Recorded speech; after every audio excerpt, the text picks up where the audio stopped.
À tous.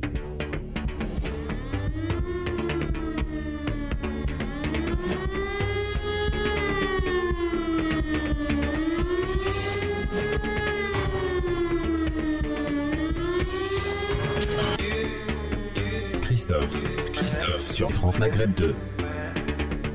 Bonjour tout le monde, ravi de vous retrouver sur France Maghreb 2 en ce mardi. Nous sommes aujourd'hui le 29 mars, j'espère que vous allez bien. Et ça y est, le retour de la pluie sur Paris, et voire même du sable. Hein. Faites attention aux voitures, on annonce du sable. Hein. Et alors vous savez quoi ? Il paraît que côté météo, hier nous avions 24 degrés au soleil. Et vendredi, dans la nuit de jeudi à vendredi, il va neiger à Paris. Je vous assure que c'est vrai. Comme quoi, vraiment la planète est complètement détraquée. Merci d'être avec nous. Bienvenue, c'est parti jusqu'à 18h. Voici le programme pour aujourd'hui. Nous allons parler de cette affaire qui pourrait virer au scandale, l'affaire McKinsey, ces cabinets de conseil estimés quand même à une certaine somme. Est-ce que justement cette affaire peut tourner au scandale d'État ? On en parlera. Et puis un sujet beaucoup plus léger, on parlera de foot parce que c'est le jour J pour les équipes maghrébines, les équipes africaines qui vont disputer leur dernier match pour une qualification, s'il vous plaît, au mondial de novembre prochain au Qatar. L'Algérie, la Tunisie, le Maroc, bien entendu, et l'Égypte, côté maghrébin. Et évidemment, on va suivre de très près ces matchs qui auront lieu ce soir, bien entendu. Et on espère la qualif pour toutes les équipes maghrébines, bien entendu. On recevra dans quelques instants Asdine Taibi, qui est le maire de Stein et qui fait partie de l'Union Populaire et qui organise demain un rendez-vous important pour le rendez-vous des quartiers populaires. Asdine Taibi nous en dira plus tout à l'heure sur France Maghreb 2. C'est parti pour le LGF qui vous emmène tranquillement avec vos appels au 01 40 33 9000. C'est le numéro standard, numéro du bonheur, numéro de la liberté. Jusque 18h sur France Maghreb 2. Soyez tous les bienvenus les amis. Bienvenue dans le Grand Forum présenté par Christophe Fro. Le Grand Forum. Et avec Monsieur Pierre-Henri en chair et en os. Comment ça va mon Pierre ? Et comme d'habitude et toujours fidèle sur cette antenne, moi ça va très bien et toi ? Oui mon Pierre. Bon, jusqu'à la fin. Tu as propagé une fake news là tout à l'heure. Comment ça ? Il allait neiger sur. Oui, non mais je t'assure que c'est vrai. Paris. Non. Mais c'est une fake news. Allez, mais on non, prend les c'est pas paris. une fake news. On prend les paris. Tu es abonné à Météo France, toi ? Bah oui, mon pote. Bon, alors, allez. Bon. Il neige sur Paris. Vous non, le croyez-vous non, à l'antenne ? pas dit qu'il neigeait sur mais Paris, évidemment j'ai dit qu'il allait que non. Il va neiger dans la nuit de jeudi à vendredi, c'est ce qu'on annonce. Ouais. Christophe. Bah oui, Pierre, qu'est-ce que tu veux que je te dise ? On passe de 24 degrés à quasiment 10 degrés vendredi. Hein, il fera 0 dans la nuit, donc il va neiger. Ben voilà. non. Quoi non ? Bah non, il neigera pas. D'accord. Donc Monsieur Météo, Pierre-Henri l'a dit, il ne neigera pas à Paris, tant mieux. La belle histoire est avec nous. Comment ça va la belle ? Bonjour à toutes et à tous. Bonjour la Ça belle va très histoire. J'ai remarqué qu'à chaque fois qu'il y a Pierre-Henri, tu veux venir toi. Hein. Non, mais ça permet. J'espère, cher Pierre, que tu ne te rendras pas à 17h au plus grand EHPAD parlementaire que constitue Public Sénat. J'adore. Oui. Non, c'est pas prévu aujourd'hui. Ils l'ont invité une fois, ça y est, c'est fini. Voilà. Bon, bah, ça va. Non, pas une fois, je suis vraiment navré, mais non, c'est bien. C'est bien. Mais il faut partager son temps, voilà, et ne surtout pas le compter, et je ne le compte pas sur l'antenne de France Maghreb 2. Merci Pierre. Bon, allez, c'est parti pour le quiz les amis. Le quiz. Et Tarek Sassi qui va nous rejoindre, mais comme tout bon Tunisien, toujours en retard. Ouais, alors ça lui sera répété. Bah évidemment, j'espère bien. Les Tunisiens à l'antenne... Et on leur souhaite bon courage pour ce soir, ouais. face au Mali. Voilà. Ouais.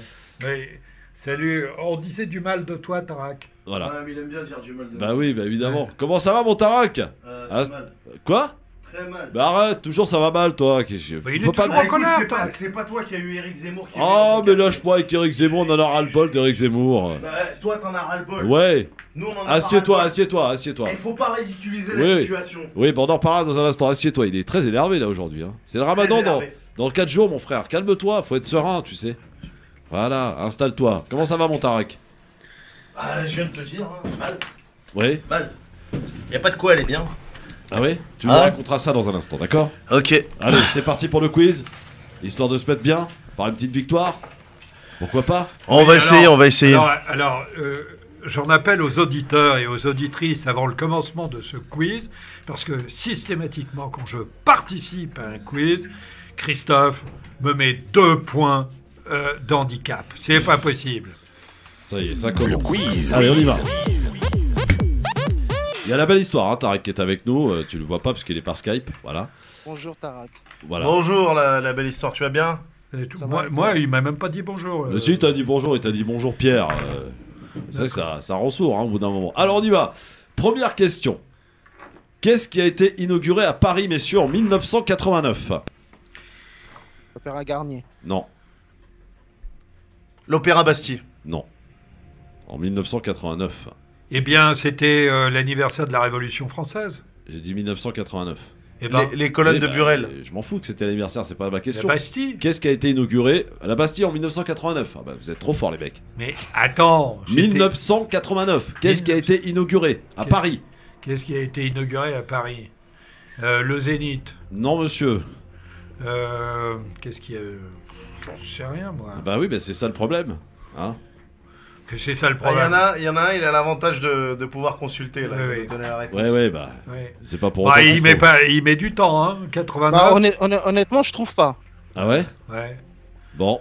89. Attends, C'est pas loin du Louvre. Enfin, c'est. ouais. Bah, la pyramide du Louvre. La pyramide du Louvre, bonne réponse. Voilà. Ah oui. Allez hop. Ouais, voilà, allez, la réponse Google. Oui, bah non, je vais donner un indice, Ah, il a répondu. Il est extrêmement mauvais joueur, Ah oui, ce grave. Pierre-Henri. Ah, hein. grave. Et tu n'entends pas, et effectivement, Christophe, comme il l'a dit, tu n'entends pas les réponses. Donc je profite du fait de t'indiquer que les prothèses auditives sont... C'est ça, voilà. On en parlera d'ailleurs dans un instant. Alors, quel ex-secrétaire d'État maintenant a été placé en garde à vue hier pour soupçon... Jean-Vincent Placé. Oui, pour soupçon d'agression sexuelle 2 points pour Pierre-Henri. et d'harcèlement sexuel envers une Un seul. ex-collaborateur. Comment ça, 2 points? Il est fou, lui. Jean-Vincent Placé, 1 point. 1 pour Pierre, 1 pour la belle histoire, 0 pour Tarak. Bien placé.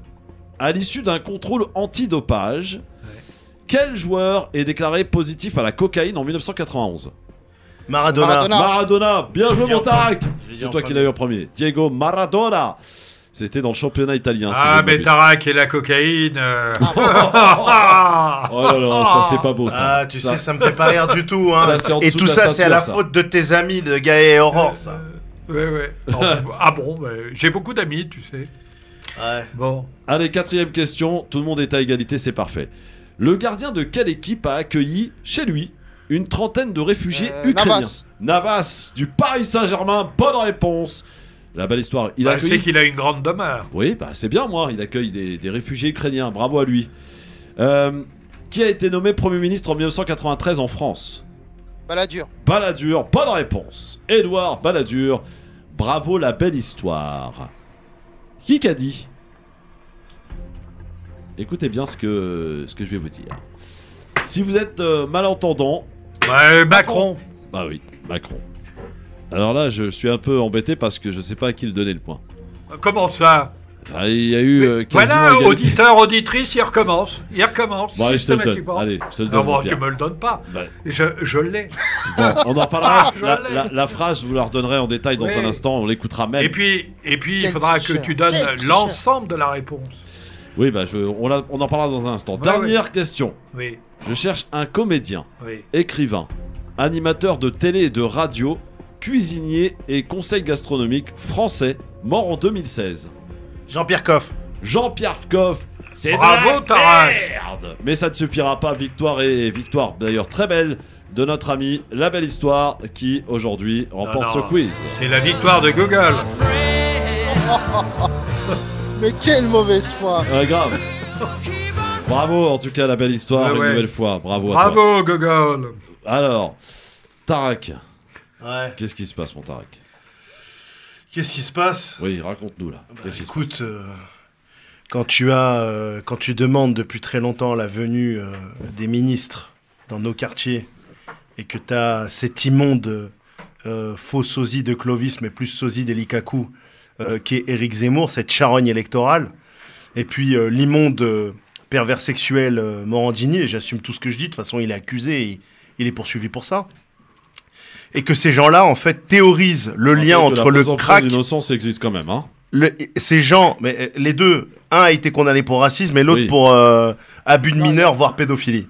Il n'a Donc, pas été condamné. Non, il n'a pas été condamné. Ah, par si, Morandini. si, Pour si, l'instant, non. si, si. Il n'a pas été condamné. Il n'a pas été condamné par la justice. Non, mais il a pas besoin d'avocat, Morandini. Oui, non, mais je te dis, Bref, attends, faut pas Bref, dire non plus, avec la merde qu'il fait, il a pas besoin d'avocat. Non, mais d'accord, mais bon, il faut dire les Tarak, choses. Revenons à nos Tarak, moutons. En attendant, la Tarak, chose grave, juste c'est deux que Morandini et Zemmour ont théorisé sur le lien, et je t'ai envoyé l'extrait, Christophe, sur le lien entre islam, immigration, Afrique et le crack. Il faudrait peut-être se rappeler le nombre de cargos qui travaillaient pour Bolloré, qui ont été impliqués dans le transport de cocaïne. Il faudrait peut-être se rappeler le nombre de soutiens mauvais et mafieux qu'a Monsieur Zemmour, et qui sont impliqués dans la cocaïne. Je remercie d'ailleurs Marc Mouly pour son coup d'éclat sur TPMP. Marco Mouli, oui. Ouais. Ouais. Je le connais pas personnellement, mais je le remercie. Il est déjà Et venu on le ici. savait très très bien, tout ce qu'il disait sur le Alors, je manque rappelle de ce qu'il a dit. netteté. Je rappelle que Marco Mouli a déclaré dans l'émission TPMP que Éric Zemmour avait l'argent du carbone dans les mains. Bien sûr, et pas que ça, et pas que ça. Quand dans nos quartiers, on souffre, on se fait insulter, mais qu'en plus de ça, avec la présence de Stéphanie Benoît, et maintenant je pense que tu vas comprendre pourquoi j'aimais pas l'entendre, qu'elle a servi de toutou et de représentation des riverains du 18e, du 19e et du 10e comme caution morale d'Éric Zemmour en se baladant avec lui, c'est pas possible. Ce qu'Éric Zemmour a orchestré en recevant des bouteilles avec 50 gardes du corps plus 100 policiers tout autour de lui, nous on l'a tous les jours. À chaque fois qu'on veut essayer d'intervenir, à chaque fois qu'on veut essayer d'aider quelqu'un, D'ailleurs, à il y a un chaque fois qu'on toxicomane repère qui un a été mineur. interpellé et placé en garde à vue ce matin. Oui, oui, mais on dirait que c'est nouveau. On dirait que... moi, j'ai une question à te poser, Tarak. Ouais. Effectivement, quand vous avez les problèmes que tu nous évoques chaque semaine dans cette émission et depuis longtemps, vous vous plaignez parce que les médias ne viennent pas, et lorsqu'ils viennent, vous vous plaignez. Non, on vient pas avec Éric Zemmour. On ne sert pas d'alibi électoral, ok? Ni pour Mélenchon, ni pour Zemmour, ni pour personne. On veut les vrais décideurs. On veut les vrais décideurs. Ils l'ont fait avant la campagne, il y a eu Pécresse et Hidalgo. La personne qu'on aurait voulu, c'était Macron. Il l'a pas fait avant. On se sert de nous maintenant en période électorale. Et après les élections, ça va être la merde. Et je te le dis, ça va être la merde. On est à plus de 50 000, voire 60 000 consommateurs de crack au niveau national. 30 000 concentrés en Ile-de-France. 6 000 sur Paris. On a un problème d'Est parisien. Le jour où j'étais en meeting là pour rencontrer Laetitia Avia, avec qui j'ai une vraie prise de gueule, et Elisabeth Moreno qui m'a promis de me rencontrer et de nous aider au niveau de notre association. Ce jour-là, j'ai croisé du deal, des toxicomanes sur la place de Nation, des toxicomanes qui squattaient la place de Nation, et c'était de même sur la place de la République. Voilà notre réalité. Voilà ce qui se passe aujourd'hui. Voilà ce que nous subissons, et voilà comment nous sommes censurés. Et je tiens à faire une spéciale Fuck au Parti communiste avec ce qu'ils ont fait sur Pantin, comment ils ont infiltré le 93 anti-crack que nous avons fondé avec Mohamed Bader. Fabien Roussel devrait avoir honte de ses militants, honte de ses antennes, et honte à Raphaël Pérez avec l'orchestration en plus d'une pièce de théâtre alors que les gens sont en train de souffrir. Les gens sont en train de souffrir, ils nous font une pièce de théâtre où Valérie Pécresse devient Valérie Destresse, Anne Hidalgo devient Anne Gogo, et puis eux au milieu, ils ont rien du tout. Alors que ces gens-là sont en train de plaider pour des choses qui me pourrissent la vie, comme les hôtels sociaux, les HSA. Et nous, on doit fermer notre gueule. Nous, en attendant, dans nos actions concrètes, on n'est pas financé. Nous, dans nos actions concrètes, on n'a pas de carburant. Nous, dans nos actions concrètes, l'État nous dit, attendez les commissions d'attribution. Ah, il y a les élections. Ah, il y a l'Ukraine. Ah, il y a la crise sanitaire. Mais on en a marre, sérieusement. On en a marre. Prendre des risques en prenant le métro, voir sa femme ne plus pouvoir travailler de nuit à cause de ce qui se passe, les agressions sexuelles qu'il y a dans le tramway 3B de Porte d'Asnières jusqu'à Porte de Vincennes, c'est plus possible. C'est plus possible. On vit une scène américaine et non pas une scène africaine. Monsieur le bouffon Zemmour, hein, il faudrait peut-être comprendre un petit peu le monde et d'où vient cette crise du crack. Hein, on vit une scène américaine, on ne vit pas une scène africaine. On ne fait pas d'amalgame entre l'Afrique, hein, parce que c'est pas eux qui ont créé le crack. Avec l'islam aussi, parce qu'il n'y a pas un hadith qui dit dealez à votre prochain. Ça n'existe pas du tout. Alors monsieur Zemmour, vous êtes un espèce de poltron, de bouffon qui a besoin de 50 gardes du corps. On a bien vu ce que vous étiez, hein, 100 personnes. Mais dans la réalité, vous ne valez rien et vous avez fait des promesses à des riverains que vous ne tiendrez jamais. Honte à vous et honte et opprobre à Morandini. Bon, voilà. Pierre, tu comprends le coup de gueule de Tarak? Je comprends tous les coups de gueule de Tarek.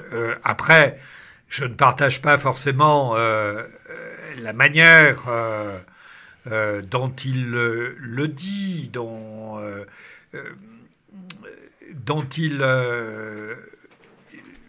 il est en permanence dans l'émotion, mais... On n'est pas dans l'émotion, on est dans le réel, Pierre-Henri. Non, mais... On est dans le réel, on le subit. Mais à un moment donné... On le subit. Tu as un hôtel social en face de chez toi, Pierre-Henri. Non, j'entends parfaitement ce que tu dis, la difficulté qu'il y a à voir arriver dans l'Est parisien un certain nombre de gens qui sont confinés depuis maintenant des mois, avec un trafic de drogue qui ne se démente pas et qui n'est pas n'importe lequel. Et qui ne fait que s'amplifier. Et qui ne fait que s'amplifier, et avec des solutions qui n'existent pas. Je comprends très bien ton énervement maintenant. Je pense qu'il faut se mettre à distance de cela. J'aimerais bien déménager. J'aimerais bien. Oui, mais attends, il y a deux choses différentes. Il y a à la fois la situation que tu évoques des riverains, qui peut être la tienne, et qui est très délicate. Je le comprends très bien. Il y a ensuite la résolution de cette question de drogue, de soins aux usagers du crack, et puis de répression du trafic. Et là, je pense que nous avons besoin de tout le monde. Bon. Il n'y a pas... alors, on a besoin de tout le monde, quand je dis de tout le monde, sauf, évidemment... Moi, j'ai besoin de la pub, de Zemmour. Ouais. Ça, Zemmour n'apportera rien. Zemmour est une charogne électorale, et il a menti comme Mélenchon sur les 100 000 personnes. On aura... Bon, arrête. Écoute, et je les mets à pied d'égalité. Ouais. C'est déjà bien. Non, mais tu peux pas mettre Mélenchon et Zemmour à pied d'égalité, Tarek. Là, franchement, non, j'accepte pas ça. Non, c'est incroyable quand même. L'énervement, des fois, vous fait perdre quand même toute objectivité. On recevra Asdin Taibi, maire de Stein, justement, de l'Union Populaire. Il en sera question, de l'Union des quartiers populaires aussi avec lui dans un instant. Ne bougez pas. Le LGF, les amis, sur France Maghreb 2 avec Pierre-Henri, avec Tarak Sassi qui sont avec nous. Tarek va bien, ça y est, il va mieux.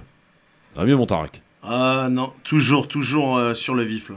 Sur le vif, mais on va faire une bonne émission. On va rester, on va boire son café tranquille. Voilà, on l'a mis bien. C'est dans quelques jours le Ramadan. On vous le souhaite bon d'ailleurs ce Ramadan.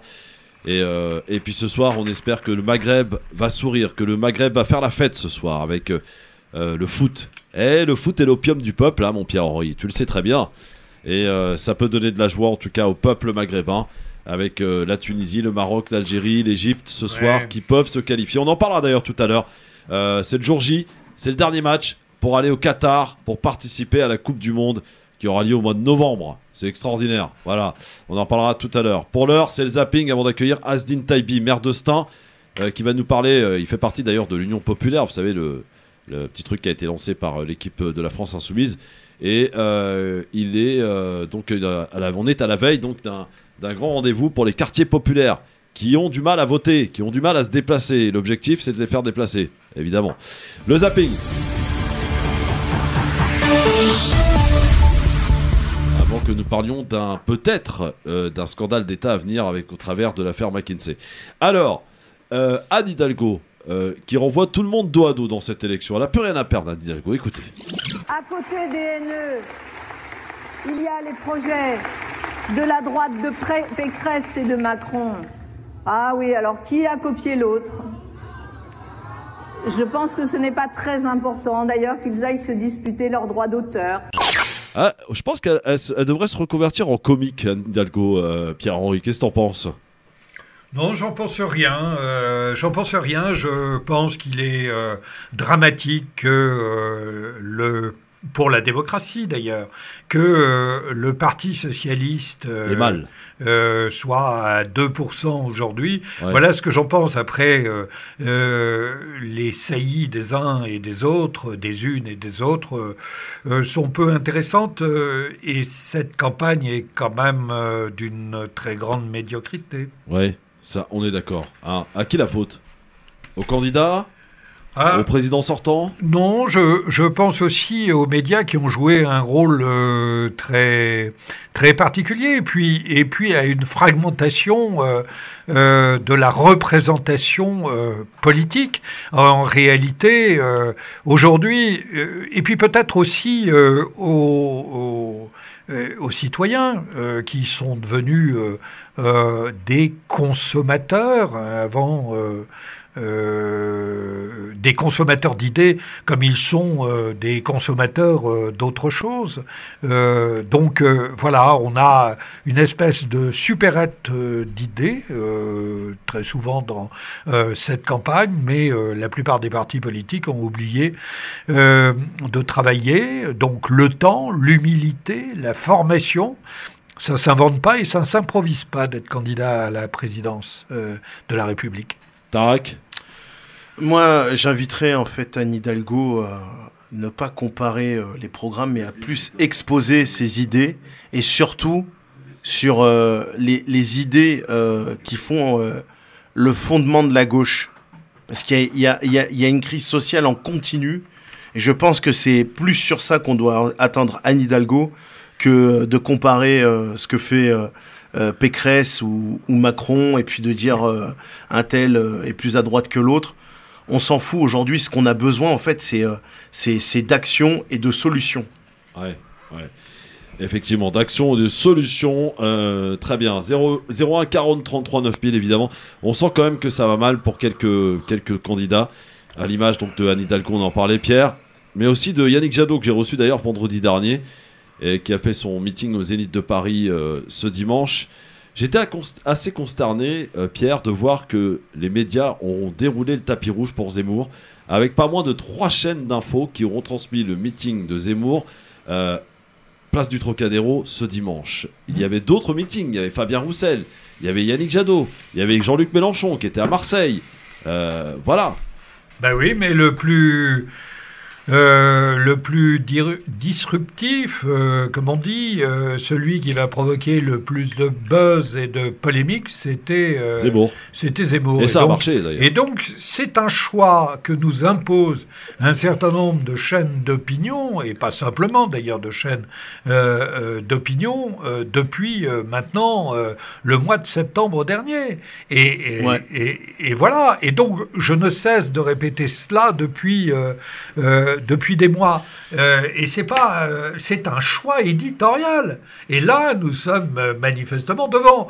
Quel était l'intérêt d'entendre une nouvelle fois Zemmour éructer un certain nombre de fantasmes sur une France qui n'a jamais existé? Quel est l'intérêt d'entendre une nouvelle fois une foule crier on est chez nous? Ce on est chez nous, je voudrais m'y attarder 30 secondes. Vas-y, je t'en prie. C'est un slogan d'une violence inouïe parce que en réalité, il théorise la marge pour des millions de nos concitoyens dont la parentèle est née sur l'autre rive de la Méditerranée ou qui tout simplement ont un prénom qui ne convient pas à ce monsieur.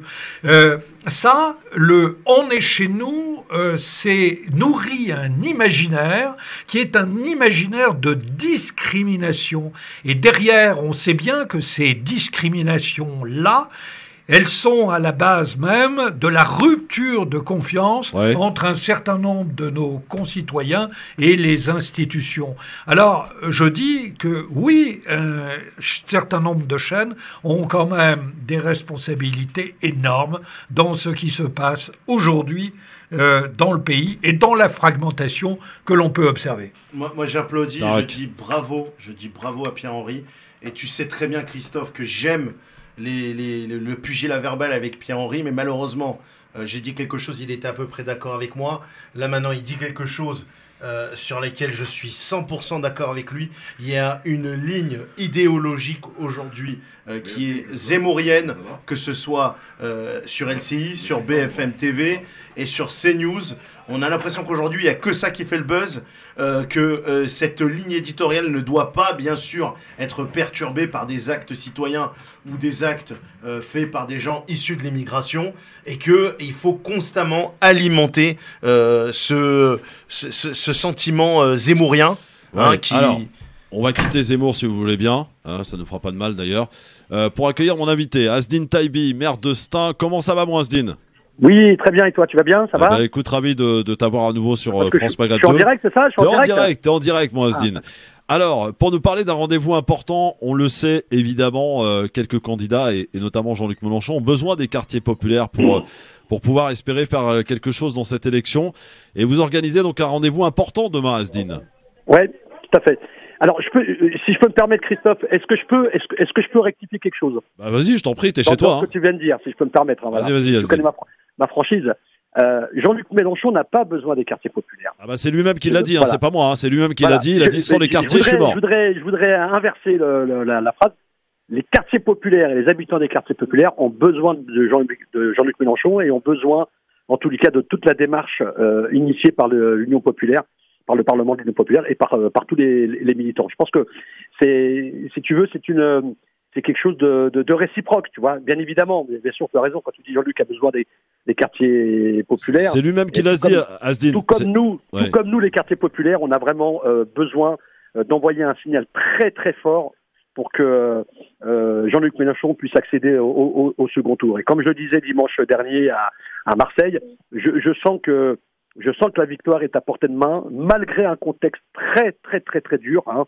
C'est pas à toi que je vais dire ça, c'est pas à nos auditeurs qui nous écoutent en ce moment. Malgré un contexte dur avec la crise sanitaire, avec la guerre en Ukraine, et puis avec la politique désastreuse que mène Macron depuis 5 ans, et puis tous les moyens qui sont mis en œuvre pour éviter un véritable second tour, un second tour digne de ce nom, c'est-à-dire avec deux projets diamétralement opposés, c'est-à-dire celui de Macron, le projet des très très riches, le projet ultralibéral de droite, et celui que nous sommes des milieux importés, le projet de Jean-Luc Mélenchon, qui est un projet, je dirais, contre la casse sociale, un projet pour les services publics, un projet pour la dignité, le respect, et ça c'est important. Et je pense que là, on est vraiment dans la dernière ligne droite, et il faut envoyer un geste très fort. Et d'ailleurs, demain, justement, ce que tu me disais, demain, un événement très important sera organisé à Samy, sur le quartier des Francs-Moisins, le grand meeting de l'Union des quartiers populaires, avec énormément d'invités, et puis avec, en tous les cas, avec celles et ceux qui ont été à l'initiative de l'appel des quartiers populaires, l'appel des quartiers qui souhaitent se mêler de cette... Qu'est-ce qui va s'y passer, Asdine? Qu'est-ce qui va s'y passer? Alors, qu'est-ce qui va s'y passer? Donc, il y aura plusieurs interventions des personnes invitées. Alors, bon, comme tu le sais, on a Laïla Chaibi, qui est députée européenne, qui sera présente, Éric Coquerel, David Guiraud, Djangou, Bali, Karima, une amie de Blanc-Ménil, Sophia Chouvia. On aura aussi notre ami Salah Amokran de Toulouse, et de bien d'autres invités, Ahmed Berhalal. Enfin, il y aura du monde, beaucoup de monde. Taha Bouas aussi, Rachel Keke, enfin beaucoup de monde qui vont intervenir, mais pas que. Il y aura aussi un plateau artistique, des artistes qui souhaitent aussi s'impliquer dans cette campagne. Et l'objectif, c'est vraiment d'avoir des prises de parole, d'avoir un échange, de donner vraiment, cette force pour aller vraiment droit pour le 10 avril et faire en sorte qu'on puisse décrocher cette victoire pour aller au second tour. Et puis enfin parler de nos quartiers populaires, des habitants qui font des choses extraordinaires chaque jour, qui se mobilisent, que ce soit dans le domaine de l'éducation, que ce soit dans le domaine de la santé, du logement et de bien d'autres domaines, pour justement faire en sorte que nos quartiers méritent du respect, méritent de la dignité. Et nous, dans nos quartiers populaires, et c'est le cas ici à Stein, on ne demande pas la charité, on ne demande pas l'aumône, on demande l'égalité républicaine, qu'elle soit appliquée pour tout le monde, partout et pour tout le monde. Et ça, c'est important. Voilà, c'est le signal très fort que l'on souhaite donner demain mercredi 30 mars, à partir de 17h30. Donc vraiment, j'invite déjà tous les auditeurs qui nous écoutent actuellement vraiment de venir très nombreux, d'échanger avec nous. Et voilà, ça va être un moment important parce que durant toute cette semaine, il y aura plusieurs initiatives dans les quartiers populaires. Hein. À Saint-Denis, à Stein, on a prévu des initiatives un peu partout. Je sais aussi dans d'autres villes du 92, 94, et ça, c'est important, quoi. Asdine Taibi, maire de Stein, qui fait partie de cette union populaire et organisation donc de ce grand rendez-vous avec les quartiers populaires demain. Dans cette émission que tu connais un petit peu, Asdine, il y a des débatteurs qui sont pas franchement mélenchonistes, on peut le dire. C'est normal. Oui, mais c'est normal, c'est le débat, mon Asdine. Alors, par exemple, Tarek Sassi qui est avec moi, mon Tarek. Bonjour, monsieur le maire. Je vais aller un petit peu en contradiction. Je tiens à vous féliciter sur ce que vous avez fait sur le plateau de TPMP. D'accord, c'est-à-dire C'était bien vous qui avez... Non, c'est pas lui. Tu confonds avec Ali Rabé, là. Ah bon, bah c'est pas lui. C'est pas grave. C'est pas grave. C'est pas grave. Désolé pour l'erreur. Bon, dans tous les cas... Dans tous les cas, je connais bien votre ville, j'entraîne des jeunes là-bas. D'accord. Pendant le Covid, on a largement manqué de moyens et on propose plein d'activités insertion. Donc malheureusement, il n'y a pas le suivi avec le département. Moi maintenant, je vais revenir à la France Insoumise. Vous savez ce que nous on a subi dans le 18e. Sur quelle ville? Comment? Tu es sur quelle ville sans discrétion? Tu es où? Moi, je suis dans le 18e. Ah d'accord, ok. D'accord. Voilà, je vais t'en dire un petit peu plus sur le 18e. Donc ce que nous on a subi, malheureusement, on n'a pas vu assez Daniel Obono présente aussi bien dans les médias et nous défendre dans ce qui s'est passé. Et malheureusement, tu vois, à part se faire salir chez Morandini quand t'avais un toxico qui a dit ici c'est la place Mélenchon, on ne l'a jamais vu. Que ce soit à Place de la Villette, à Stalingrad, à Porte de la Chapelle, dans les zones où on subit justement les problèmes de drogue. Pourquoi maintenant, à quelques jours des présidentielles, on va appeler les quartiers populaires, alors que Mélenchon, on le voit très peu, que la France Insoumise, on les voit très très peu, on voit les militants, on voit les gens qui militent et en plus qui militent sans moyens et qui très souvent, parmi les militants de la France Insoumise, ont du mal à finir leur fin de mois. Tu vois quand même des militants... de la FI sur le terrain quand même. J'ai des amis quand même qui sont même militants de la France Insoumise. Alors bouge pas mon Tarak, Asdine, bouge pas, on se fait la pub et réponse à la question de Tarak dans un instant. Ne bouge pas mon Asdine. Et il y aura une question aussi de Pierre-Henri, qui est pas mélenchoniste non plus. Je le préviens, hein, comme ça c'est voilà. Et on le sait. On accepte les débats ici. On débat en toute. Je donne pas de réponse. Non, tu donnes pas de réponse parce qu'on fait la pub, un peu de teasing, tu vois. Asdine Taibi, maire de Stein avec nous sur France Maghreb 2 dans un instant. LGF sur France Maghreb 2, émission de référence les amis, avec Tarek Sassi, avec Pierre-Henri et notre invité Asdine Taibi, maire de Stein. Qui fait partie de l'Union Populaire et qui organise donc demain un grand rendez-vous au Franc-1 du côté de Saint-Denis alors c'est quoi l'objectif avant de répondre à la question de Tarek rapidement Asdine? C'est quoi? C'est d'inciter les jeunes des quartiers populaires à se rendre aux urnes, à se faire entendre via ce moyen? On va être direct bien sûr, c'est vraiment d'inviter les habitants des quartiers populaires, en particulier les jeunes, d'aller voter, puis d'avoir envie d'aller voter, parce que la question c'est pas simplement d'aller voter et déposer un bulletin de vote dans l'urne, c'est aussi pour ceux qui le souhaitent, on va dire construire une véritable démarche, je dirais citoyenne et populaire, une démarche collective. Moi c'est ça, je vois les choses comme ça. Enfin en tous les cas c'est ce que je m'efforce de faire modestement dans ma ville. Moi, les gens à Stein, ils savent très bien qu'ils voient pas que pendant les élections, ils voient tout le temps. Donc voilà. Aujourd'hui, vous me voyez avant, pendant et après les élections. Donc ils sont pas surpris de me voir distribuer un tract ou de faire du porte-à-porte, parce que du porte-à-porte, j'en fais tout le temps, tu vois. Donc j'en fais pas que. Donc c'est ça, en fin de compte, c'est vraiment. Pour moi, j'en suis convaincu et je peux me tromper et puis c'est bien normal que certains soient pas forcément d'accord. Pour moi, je n'ai pas envie de me retrouver dans un second tour où il y aura une confrontation qui sera pour moi quelque part un peu stérile et puis complètement à côté de la marque. à côté de la plaque et qui va encore stigmatiser une partie de la population. Je veux pas me retrouver dans un second tour avec un Macron et un Le Pen, quoi. Donc, Asdine, je précise que dans cette émission, il y a toutes les tendances qui s'expriment. Bah, bien sûr, c'est normal, bien sûr. Puisque tu parles de la France Insoumise, nous avons Sabrina Nouri et Nasser Lajili qui défendent parfaitement les couleurs de la France Insoumise. Tout à fait. Alors la question de Tarek Sassi, pour je vais répondre, je vais répondre très simplement. Moi, écoute, Tarek, tu m'entends, Tarek? Oui, je t'entends. Voilà, moi, je suis mal placé pour porter un jugement sur l'activité de Daniel Obono en tant que député dans sa circonscription. Moi, en tous les cas, ce que je sais, c'est que Daniel porte vraiment les combats des quartiers populaires. Ça, pour moi, c'est indéniable. Voilà. Moi, après, bon, toi, tu me dis que tu habites dans le 18e, donc tu es dans la circonscription de Daniel.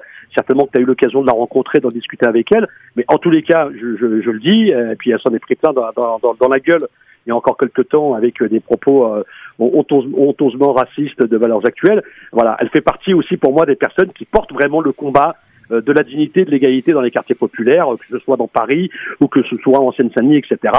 Et voilà, moi c'est cette personne-là et comme d'autres personnes, je te cache pas, ont beaucoup compté pour moi dans mon engagement et de continuer en tous les cas à soutenir Mélenchon comme je l'ai fait en 2017, parce que pour moi cette campagne-là et c'est bien, je dirais regrettable que d'une manière générale on ait peu parlé de la question des quartiers populaires. Et quand je parle des quartiers populaires, je fais pas d'opposition avec les campagnes, mais on a peu parlé de celles et ceux qui souffrent au quotidien, qui sont constamment humiliés, discriminés, etc. Et quand je dis ça, il n'y a pas de fatalité, parce que les mêmes qui sont humiliés, discriminés, en même temps, il y a des atouts et des richesses énormes dans le quartier populaire. Bien sûr, c'est pas une fatalité de vivre en banlieue. Et moi, pour ma part, Daniel, elle porte aussi ce combat, tu vois. Donc voilà. Après, moi, je suis pas là pour juger. Alors, Asdine, question de Pierre-Henri que tu connais visiblement. Je t'en prie, bien sûr, voilà. oui, et que j'apprécie beaucoup, quelle que soit la question qui arrive, qui me posera, et j'apprécie beaucoup parce qu'il a fait un super travail à Stein, je le dis très franchement, avec le CADA, qui était une structure d'asile pour des personnes qui étaient des réfugiés un peu partout dans le monde, et il a fait un boulot extraordinaire, et je regrette pas que la municipalité, y compris mon prédécesseur, et puis moi j'ai poursuivi, on ait pu l'accompagner. Je peux dire que ça a été un crève-cœur de voir que le CADA a dû quitter Stein parce qu'il y avait un souci avec le propriétaire. Enfin voilà. Et j'aimerais bien que des structures comme celle qui existait à Stein, il en existe un peu partout. Et d'ailleurs, justement, je finis après, Pierre il va me poser sa question.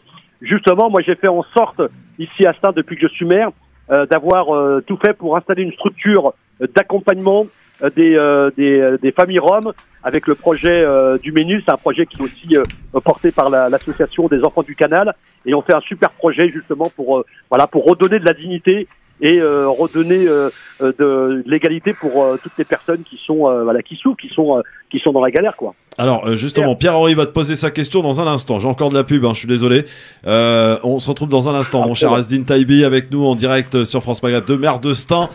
Question de Pierre-Henri, qui est aujourd'hui à la tête de France Fraternité, voilà, et qui porte bien son nom d'ailleurs, la fraternité avec Pierre, voilà, c'est parfait. Reste avec nous, mon Asdine, on te libère dans un instant, juste tu répondras à la question de Pierre, et dans un instant, et puis le petit rappel évidemment du rendez-vous de demain, on le rappelle, c'est au Franc-Mazin et c'est à Saint-Denis. On incite, et il est important de rappeler que les quartiers populaires ont toute leur place, et qu'il faut, et c'est important qu'ils s'engagent dans cette campagne, quel que soit le candidat pour lequel ils vont voter. L'important c'est de se déplacer et d'aller voter. Puis on dira un petit mot, Asdine, aussi de ce qui s'est passé à Aulnay et Sevran. Voilà, c'est regrettable encore une fois avec ces nuits de violence qui sont survenues samedi soir à la suite donc visiblement d'un monsieur en fait qui est mort. Encore une fois, on ne connaît encore pas les circonstances. On a la version policière. On a aussi enquêté et elle ne correspond pas franchement à la version policière, celle des habitants des quartiers. Mais voilà, en tout cas, quoi qu'il en soit, c'est encore des larmes qui vont couler et c'est bien triste. À tout de suite, Asdine, avec la question de Pierre-Henri à suivre. À tout de suite. Le LGF sur France Maghreb 2. Merci d'être avec nous en direct avec Tarek Sassi, avec Pierre-Henri et avec aussi la belle histoire qui est avec nous évidemment. Et notre invité, Asdine Taibi, maire de Stein, qui à chaque fois d'ailleurs que l'on le sollicite, que je le sollicite, il répond présent. Merci à lui, en tout cas mon Asdine. Il faudra que tu viennes en studio quand même, parce qu'on s'est encore avec pas plaisir, vu physiquement, mon Asdine. Alors question de Pierre-Henri de France Fraternité, chroniqueur du LGF, Asdine Taibi. Oui, bonjour Zédine. Bonjour Pierre. Je voudrais d'abord dire combien j'ai apprécié travailler avec toi et avec tes équipes, Astin, un maire engagé, un maire près de ses concitoyens. Alors, ensuite, je viens d'entendre ce que tu as exprimé au sujet des quartiers populaire et puis de ton positionnement autour de l'Union populaire et de Jean-Luc Mélenchon. Je t'accorde bien volontiers le fait que s'il y avait un deuxième tour Emmanuel Macron, Jean-Luc Mélenchon, ça changerait en tout cas l'ambiance dans le pays et l'imaginaire, même si le résultat ne ferait aucun doute, et avec l'élection évidemment de l'actuel président de la République. Ça n'engage que toi. Mais je voudrais, et donc j'ai à la fois une question assez politique et une question très pratique. La question politique, c'est si, comme la plupart des sondages l'indiquent, Jean-Luc Mélenchon n'est pas qualifié pour le second tour, que fais-tu en tant que maire et responsable de l'Union populaire pour ce second tour? Appelles-tu à faire un signe égal entre Emmanuel Macron et Marine Le Pen, ou appelles-tu à faire barrage? Et deuxième question, sur les quartiers populaires, tu as parlé de discrimination. Effectivement, cette discrimination qui ronge le lien de confiance entre les citoyens et les institutions républicaines, eh bien, j'ai simplement envie de te demander une seule mesure proposée par l'Union populaire et qui serait de nature à changer radicalement cet élément. Asdine Taïbi, réponse donc à ces questions. Deux questions. Ouais. Très bien.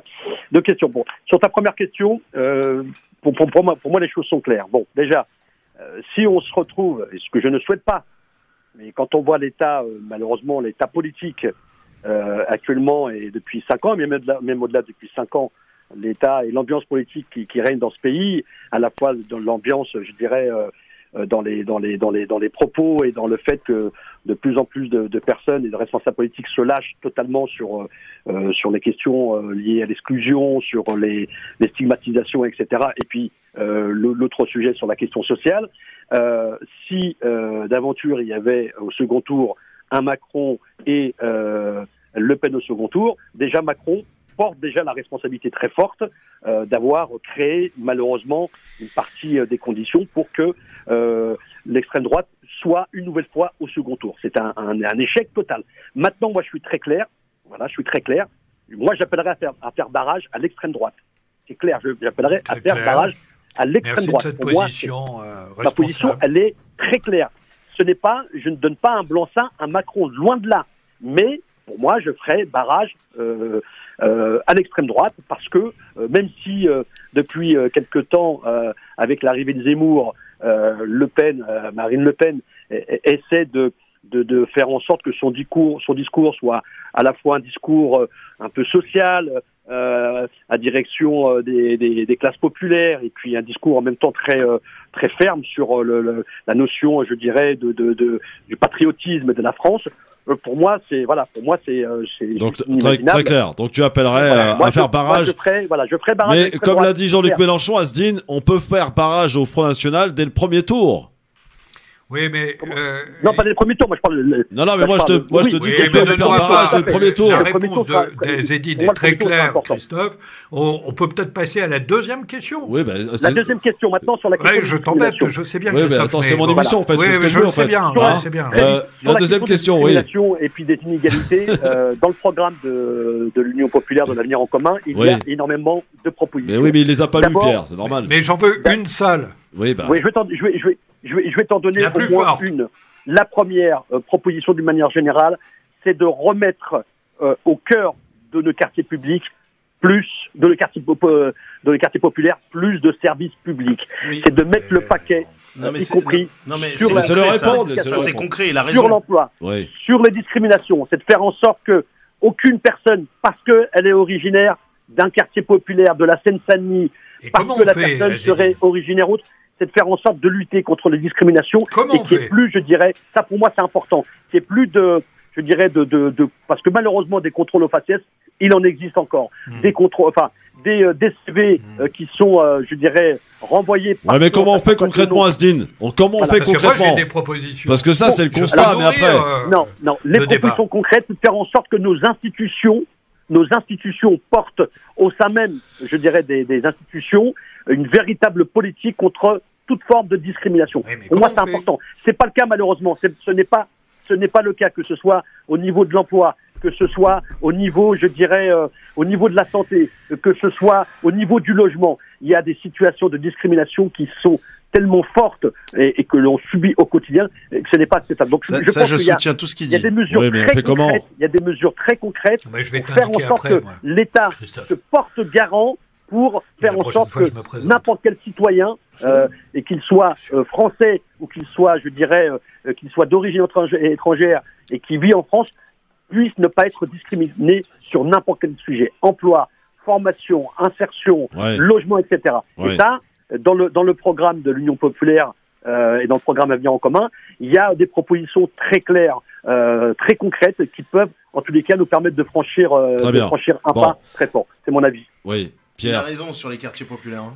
Oui, Pierre. Sur le manque Pierre. de services publics. Ah ben, Tout ce à fait. qu'il y a, c'est que j'entends tout à fait ce que dit Ezedine, mais d'une certaine manière, c'est ce que disent tous les observateurs, y compris ceux qui n'appartiennent pas au camp de la gauche. Je pense par exemple à Jean-Louis Borloo, qui, dans un rapport récent, appelle à une grande coalition sur la Un question... rapport qui a été jeté à la poubelle, d'ailleurs. Non, Un dans un rapport très rapport... intéressant à laquelle j'avais été auditionné. Oui. Et Jean-Luc Borloo, et pourtant il n'est pas forcément de ma sensibilité, Non. mais en tous les cas, je lui reconnais une qualité très forte à Jean-Luc Borloo, Oui. c'est d'être dans une démarche vraiment, dans une démarche très réaliste. et Ouais, très mais le rapport, pragmatique il est parti à la poubelle. sur Donc, les Non, questions non, des il y en a discriminations. un nouveau. Ah, Il y en a un nouveau. Oui, bah d'accord, mais bon. Il y en a un nouveau. Non, mais moi, je pense Oui, il y a à un deux nouveau rapport, oui, il y a un nouveau propositions. rapport qui est sorti il n'y a pas très longtemps. Oui. Exactement. Ouais. Je pense à deux propositions. Je vais très simple. En 2011, sous Nicolas Sarkozy, on a supprimé la HALD, c'est-à-dire l'instance de lutte contre les discriminations, pour la faire entrer dans le cadre du défenseur des Tout à droits. fait. Et je pense que ça lui a fait perdre de la visibilité. Donc, première mesure, ressortir une instance de lutte contre les discriminations et qui punisse de façon beaucoup plus sévère toutes les discriminations qui sont aujourd'hui répertoriées. Je rappelle que une discrimination reconnue peut aller aujourd'hui jusqu'à 3 ans de prison et 45 000 € d'amende, montée à 75 000 si c'est un agent public. Mais je pense qu'en réalité, dans les faits, c'est jamais le cas. Et donc, je pense qu'il faut être beaucoup plus sévère avec cela et imposer, par exemple, sur le plan de l'emploi, alors, pas simplement des mesures supplémentaires aux entreprises, mais récompenser aussi les entreprises qui ont une conduite vertueuse sur cette question, en imposant par exemple une mesure de la diversité dans les entreprises. Et celles qui n'y parviennent pas, eh bien, Oui, pourraient bah, être ça sanctionnées. existe pour les handicapés, on voit ce que ça donne. Hein. Excuse-moi, mais bon, Ah ben, ça porte pas ses fruits. Hein. Il y a un certain nombre d'entreprises qui Qui payent les amendes pour pas embaucher les handicapés, bien sûr. Ouais. Qui préfèrent effectivement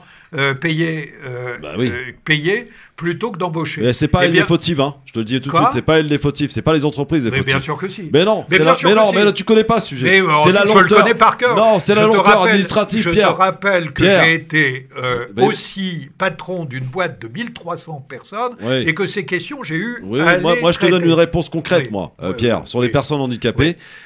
Les entreprises qui veulent embaucher une personne, Oui. elles veulent une personne qui soit productive tout de suite, on est d'accord. Oui, oui. Sauf que Sauf qu'il y a parfois, des aides, hein.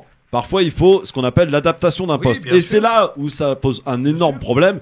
C'est que l'adaptation du poste prend énormément de temps vu la lenteur administrative de la GFIP et des comment dirais-je, comment on appelle ça, les maisons départementales des handicapés, MDPH, qui sont vraiment catastrophiques en matière de lenteur, de gestion. Et ben, qu'est-ce que fait l'entreprise? Elle préfère payer une amende, effectivement, et de se passer d'une personne dont elle va peut-être obtenir les fruits de sa productivité que 6 mois ou un an après.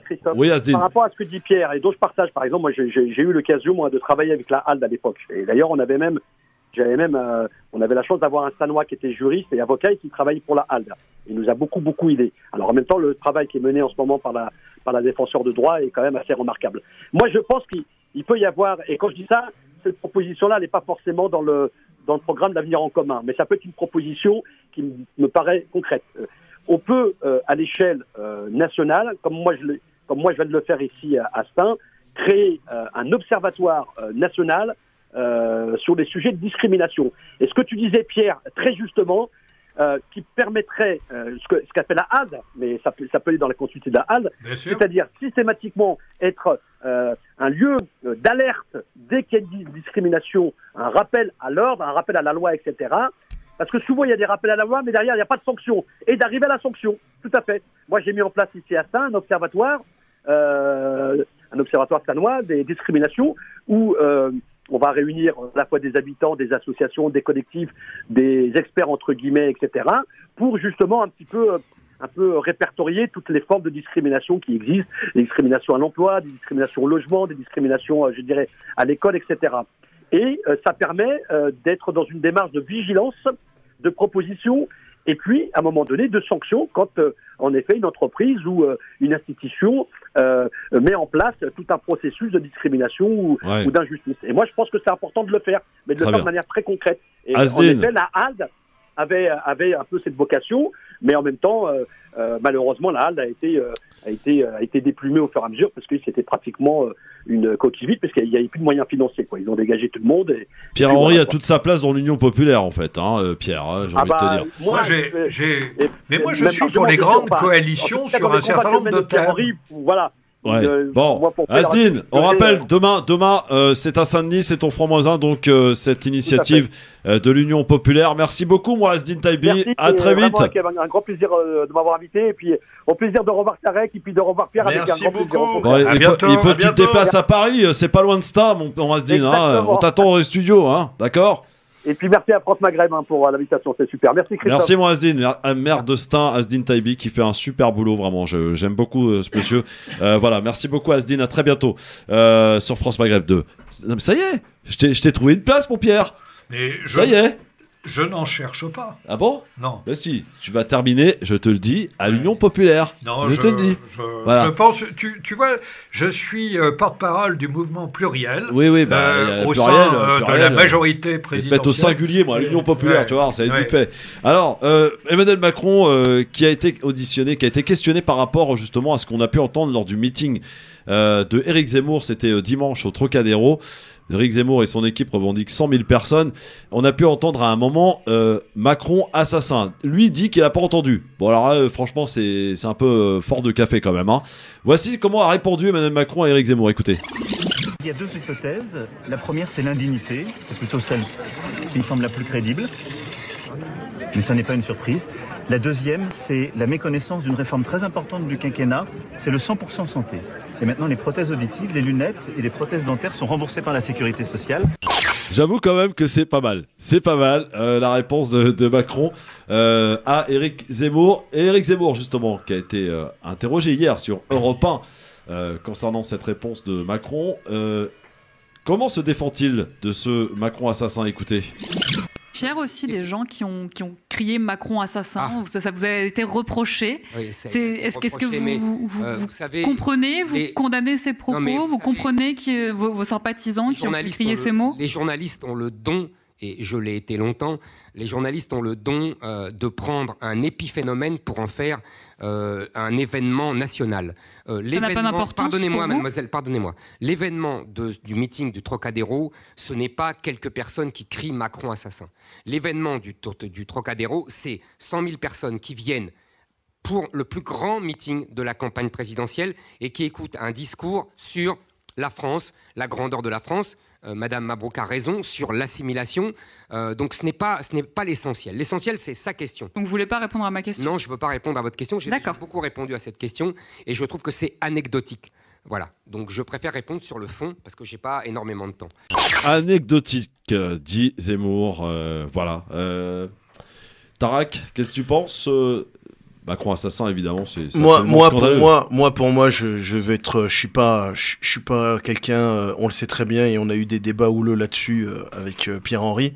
Je ne suis pas pour qu'on fasse ce genre de choses. Ça veut dire que au milieu de la place la plus emblématique de la France, de Paris, Trocadéro, avec la Tour Eiffel, où on entend Macron assassin, c'est une image terrible.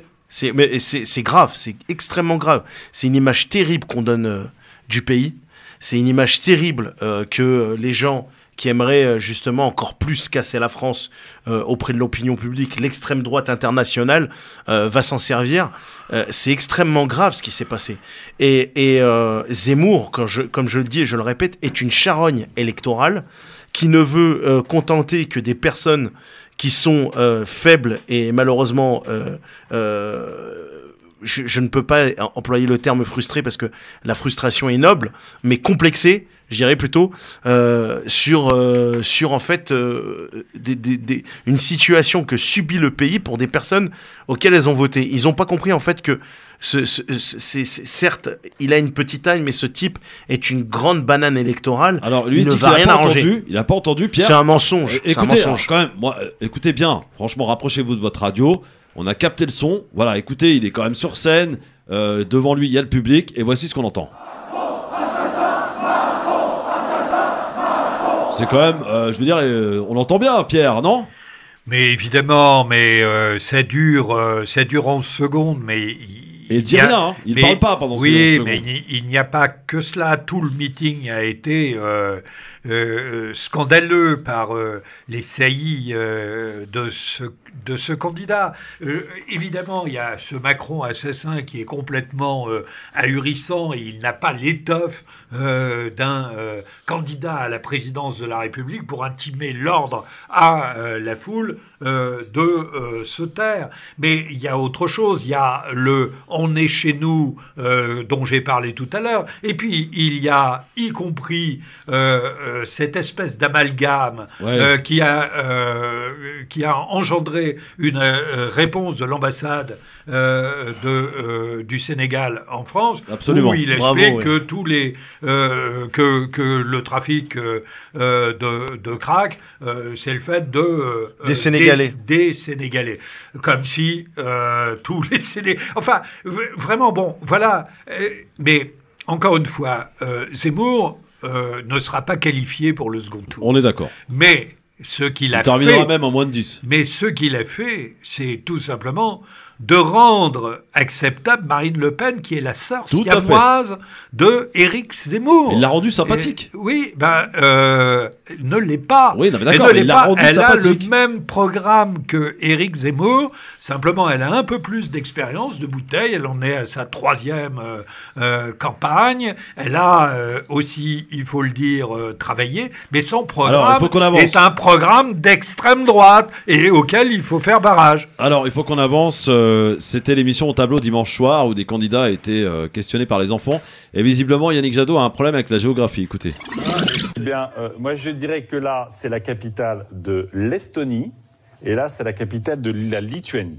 C'est l'inverse. C'est l'inverse ? Oui. Bon, bah, autant pour moi. Vous m'avez dit dans l'Union Européenne. Mais ça fait partie de l'Union Européenne. C'est dans l'Union Européenne. Voilà, il a quelques soucis, Yannick Jadot. J'adore. Voilà. Enfin bon, l'élection présidentielle, c'est pas non plus le quiz permanent où on cherche à coincer les candidats. En réalité, il faut se poser la question pourquoi les écolos, c'est la base, pourquoi les écolos n'ont pas réussi à démarrer dans cette campagne. Pourquoi Jadot n'a pas endossé le costume du président de la République? Parce que tout simplement, les écolos se sont trompés sur les forces réelles qu'ils représentent dans ce pays. Calme-toi. Voilà. Mais j'arrête pas d'être d'accord avec Pierre-Henry aujourd'hui, alors que je voulais mon pugilat verbal. Alors, on va voir si ça va durer avec cette question. L'affaire McKinsey, les cabinets de conseil. Est-ce que cette affaire va tourner au scandale d'État ? Millions d'euros pour ce cabinet américain pour la réforme des APL. Vous savez, la baisse des APL de 5 euros. 500 000 euros en 2020 pour éclairer les évolutions du métier d'enseignant et réaliser ainsi une étude sur leur rémunération au mérite. McKinsey, a-t-on affaire véritablement à un scandale d'État ? Et c'est une commission d'enquête au Sénat sur les prestations des cabinets de conseil qui a révélé cette affaire ? Des pans entiers des politiques publiques sont délégués à des consultants qui n'ont toutefois aucune légitimité démocratique. Et depuis, les oppositions sont en toupie. 2,4 milliards. 2,4 milliards en 4 ans à McKinsey et consorts. C'est un vrai scandale sous le gouvernement d'Emmanuel Macron. Le Times a fait sa une là-dessus. La presse n'en parle pas assez en France. C'est un scandale d'État. Un scandale d'État. Est-ce que c'est un scandale d'État, Pierre-Henri, cette affaire McKinsey ? Non. Mais pas que. Parce qu'il n'y a pas que McKinsey. Hein. Oui, il n'y a pas que McKinsey dans l'univers des institutions publiques. Et je voudrais simplement rappeler aux auditeurs et aux auditrices que le recours à des cabinets de consultants, c'est une pratique qui s'est énormément développée sous le quinquennat de Nicolas Sarkozy. Multiplié par 2 sous Macron. Le quinquennat de Nicolas Sarkozy, qui s'est poursuivi sous le quinquennat de François Hollande, et qui, hélas, a perduré sous le quinquennat... Qui a perduré, qui s'est amplifié, Pierre. Non. Si, si, il ne faut pas voir... 4 milliards mais, enfin, en tout. Ne dites pas n'importe quoi, s'il vous plaît, et reprenez... 4 milliards en tout donné. Reprenez les documents, les du documents Sénat, sont là. Que je suis allé consulter avant de venir, parce que je travaille toujours mes émissions. Ça, c'est bien. Bravo. Et en l'occurrence, en 2015, le Sénat a rendu un rapport où on était à 1,5 milliard de recours. 2015, Pierre. Et par ailleurs, je pense que les institutions publiques ont parfois besoin d'un regard extérieur. Ah bon ? En termes, mais bien sûr, il n'y a pas assez de fonctionnaires dans ce pays ? En termes d'analyse, ce n'est pas la question. Le problème, c'est l'excès. La question, c'est l'excès. Bah oui, mais... C'est l'excès de recours à ces cabinets. Pierre, parce qu'en l'occurrence, on est obligé d'aller l'excès de recours à ces cabinets américaines pour qui ne payent pas d'impôts en France pour parler des APL, du chômage et de la santé. Il faut pas arrêter de prendre les gens pour des imbéciles. J'ai eu affaire à ces cabinets, y compris à ces cabinets. Mais on a tous affaire au cabinet, le matin en particulier. Non, mais restons sérieux. Celle-là, elle était un peu... Mais depuis tout à l'heure, ça parle de cabinet. Je pensais bien que tu allais la faire, Tarek. Mais ce que je veux simplement souligner, c'est qu'on a besoin effectivement de regard extérieur. Ah bon ? Simplement, il faut pouvoir encadrer cela. Et la première pratique dans la concurrence libre et non faussée de recours à ces cabinets, c'est une pratique européenne. Notamment sur tous les fonds européens que touche la France, en règle générale, il y a derrière des audits d'utilisation de ces sommes qui coûtent plus cher que les subventions souvent accordées aux bénéficiaires. Donc il y a quelque chose d'un peu fou. Scandale d'État ou pas, Pierre ? Non, ce n'est pas un scandale d'État. Écoutez ce reportage de complément d'enquête qui avait été fait sur le sujet il y a 1 an. Écoutez. Avec notre ami. Avenue Duquesne à Paris. Au ministère de la Santé, une rencontre de la plus haute importance est organisée en visioconférence. Objectif : présenter la stratégie vaccinale de la France. Pilotée par Olivier Véran, la réunion s'adresse aux directeurs des agences régionales de santé et aux directeurs d'hôpitaux. Plusieurs membres du cabinet ministériel prennent la parole, ainsi qu'un homme que personne ne connaît, Maël de Calan, consultant chez McKinsey France. Révélé par le Canard enchaîné, la présence du cabinet de conseil américain surprend certains participants de la réunion. Selon plusieurs sources, le ministère de la Santé aurait fait appel à leurs services pour soulager ses équipes, épuisées par des mois de crise sanitaire.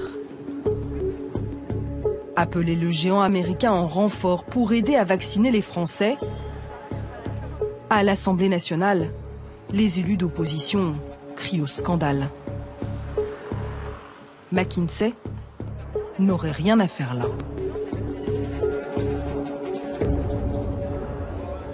quand vous êtes un cabinet privé, vous importez les méthodes du privé. Voilà. Moi, je pense que le privé n'a rien à faire là-dedans. On n'a pas en interne suffisamment de compétences avec tout ce qu'on dépense. Ça prouve qu'il n'y a plus d'État ou alors qu'il n'est pas bien dirigé. J'ai vu les liens de proximité étroits entre ce cabinet et l'exécutif actuel. Jamais il n'y a eu une telle proximité, une telle intrication entre les uns et les autres. C'est un véritable scandale, Tarak. Franchement, quand on voit le manque... La proximité avec Emmanuel Macron, d'ailleurs, parce qu'on le sait, on va le réécouter d'ailleurs dans un instant. Non, mais Pierre, ça suffit maintenant. Il y a une proximité qui est établie, qui est avérée, avec certains membres de McKinsey. Par des gens qui travaillent, Pierre, par des gens qui travaillent, qui enquêtent. D'accord. Ça me rappelle l'affaire BlackRock quand même. Voilà. Non mais franchement, Pierre, les chips sont. Mais non, mais c'est pas n'importe quoi. Il faut arrêter de prendre les Français pour des veaux, Pierre. Parce qu'ils ne sont pas des veaux, ils se renseignent et on voit que cette affaire intéresse quand tu vois le nombre de vues. Voilà. N'imite pas De Gaulle, ça te va pas. Non, je cherche pas à imiter qui que ce soit. On a détruit Pierre. des institutions. On a détruit des institutions. Oui, on a détruit des institutions qui permettaient. Moi, je ne défends pas le recours abusif à. Mais là, c'est trop. 4 milliards quand même. Mais 4 non, milliards. ce n'est pas 4 milliards. 4 milliards en tout. Pierre-Henri, 4 milliards dans ce quinquennat. D'accord. Pas McKinsey, c'est 2 milliards. Moi, je veux bien qu'on dise que Sarkozy, Hollande. L'émission, ça va être, allez, je vous promets 8 milliards. Non, mais 2 milliards. Mais non, Pierre-Henri, je veux bien qu'on inclue. Moi, je veux bien qu'on inclue. En tout cas, je vais mettre des milliards dans les caisses de la radio. Ok, ça vous va comme ça? Comme ça, tout le monde est d'accord. Un peu de pub. L'affaire McKinsey. Et j'ai besoin de vos appels. 01 40. Et on n'entend pas la belle étoile dans cette histoire. Est-ce que c'est un scandale d'État? La belle histoire, il fera sa chronique à la fin de l'émission pour tout à l'heure. À tout de suite. Le LGF sur France Maghreb 2, merci d'être avec nous, avec Pierre-Henri, avec Tarak Sassi. Et je vous incite également à rejoindre les réseaux sociaux du LGF, parce que Nadège m'a rappelé à l'ordre, et elle a bien raison. Le Grand Forum FM2 sur Twitter, pour nous suivre évidemment. Sur Instagram, idem, le Grand Forum FM2. Instagram, tu sais ce que c'est, Pierre? C'est un réseau social. Oui, tu veux que je te parle de TikTok? Ah non, ça je connais pas. Bon bah allez, je connais pas. Allez. TikTok, c'est ton président Macron qui est sur TikTok. Bah c'est un autre réseau social. Tu veux que je te parle de LinkedIn? Ah, je connais pas non plus. Ah bon. Facebook. LinkedIn. LinkedIn, non, ça c'est pour ceux qui se croient professionnels. Professionnels du chômage. Ouais, c'est ça. Et on a aussi Facebook, Christophe Le Grand Forum, évidemment, page très suivie d'ailleurs sur Facebook. Alors on est en pleine réflexion sur cette affaire McKinsey, donc qui commence à sortir, mais qui ne date pas d'aujourd'hui, hein, d'ailleurs. Je tiens à vous le dire. Alors je voulais vous faire écouter avant que tu répondes, mon cher Tarak. Un nouvel extrait de cette émission qui était diffusée il y a 1 an, de complément d'enquête avec les confidences de Jacques Attali. Écoutez. Les bureaux de McKinsey sont sur les Champs-Élysées. Une adresse prestigieuse, non loin des lieux de pouvoir. Il faut dire que certains de ses dirigeants connaissent très bien Emmanuel Macron. 2007, Nicolas Sarkozy demande à Jacques Attali de créer une commission pour lui proposer des réformes économiques.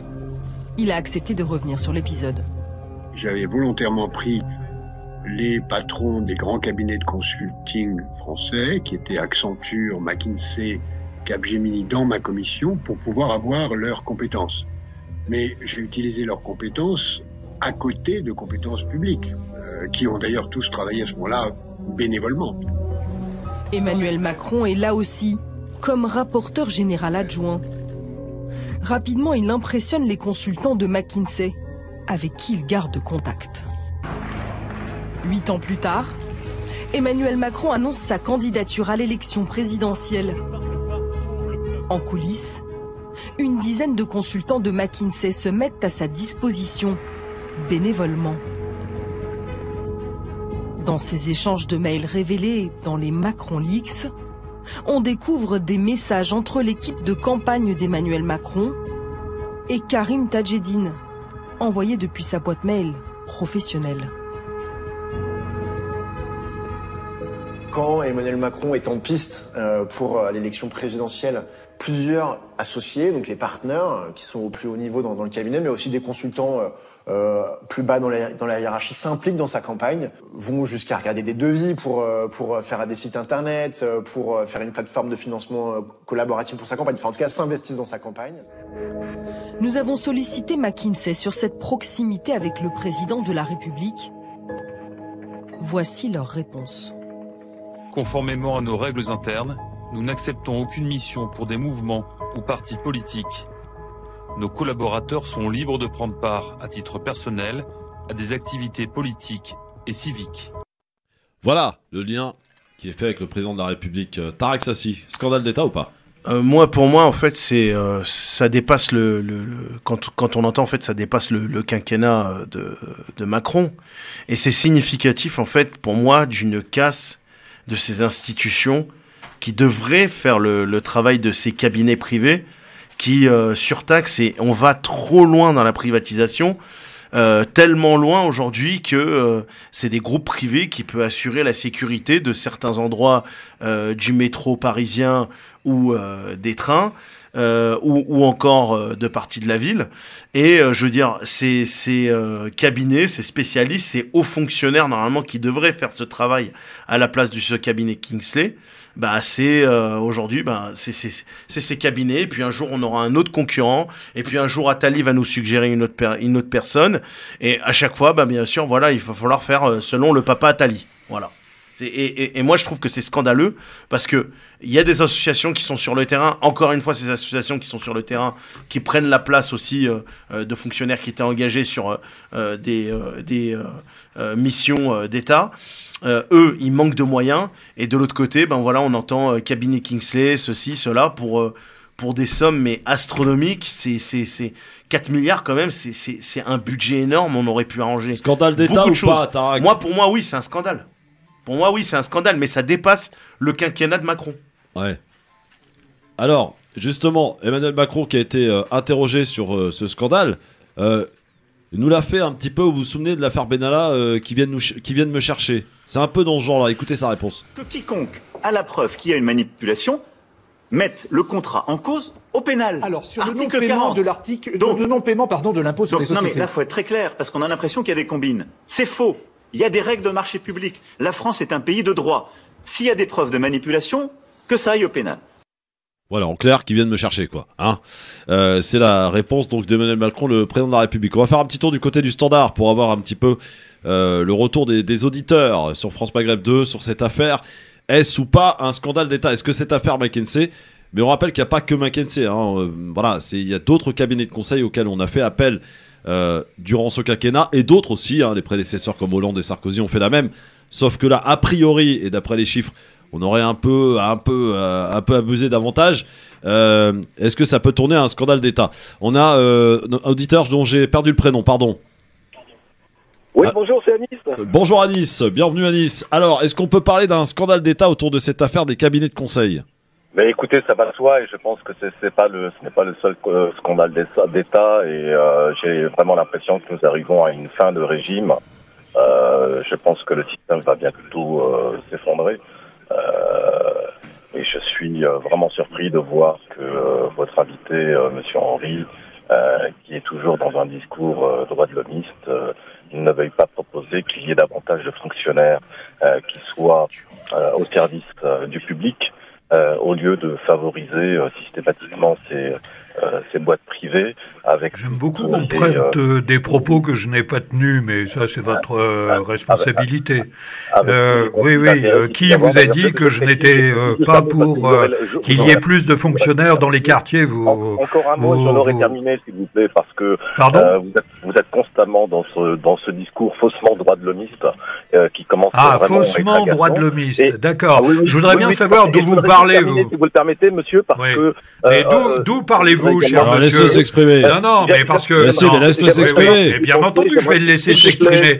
Mais pour que les choses soient parfaitement claires, je voudrais d'abord savoir d'où vous parlez, cher monsieur. Quand vous annoncez que c'est un scandale d'État et que j'aurais dit qu'il faudrait pas faire en sorte qu'il y ait plus de fonctionnaires, notamment dans les quartiers populaires. Je sais pas où vous êtes allé chercher ça. On vous a posé la question tout à l'heure, mais vous bottez systématiquement en touche en disant que c'est pas grave, que ça existait déjà, que finalement c'est pas si grave que ça. C'est ce que vous entendez sous-entendez. Mais cher monsieur, de toute façon, ce que je comprends à travers vos propos, c'est que de toute manière, si vous ne parlez pas de McKinsey, vous allez parler des 5 euros d'APL, mais vous ne parlerez jamais du quoi qu'il en coûte, vous ne parlerez jamais de l'arrêt de la suppression de la taxe d'habitation, vous ne parlerez jamais de l'augmentation du minimum vieillesse. On n'est pas là pour faire le bilan là. Mais je suis désolé. Mais à Nice ou ailleurs d'ailleurs.